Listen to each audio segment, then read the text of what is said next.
Hello, today's devotional can be found in Luke chapter 9, verse 2. And he sent them to preach the kingdom of God and to heal the sick. Okay, so we are all sent on missions by the Lord to do his work, to show compassion and be an example of Christ. And we ourselves are encouraged that we must know the gospel firmly and believe in it firmly so that we can share it. Because if we don't know the gospel, how on earth are we supposed to share it with others who wish to know the gospel? We can't.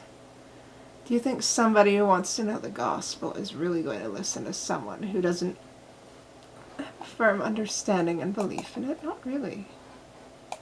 So before we go helping others, we need to be of help to ourselves and actually take the time to be firm in our own foundation before we go and help others find theirs. In terms of healing the sick, we need to seek the atonement for ourselves and be built up by it and helped by it before we can seek to be of help to others.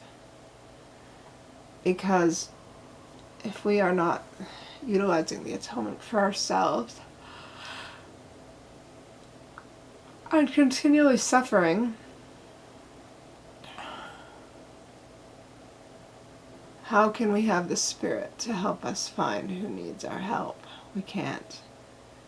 Because if our mind is focused on the suffering, if our heart is focused on the suffering, then we're blocking the Spirit of God from teaching us who needs our help. So we need to be putting ourselves in a position to have the Spirit before we can actually be of help to others.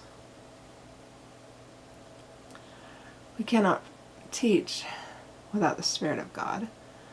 We cannot share without the Spirit of God. We cannot be of help to those in need of help without the Spirit to guide us.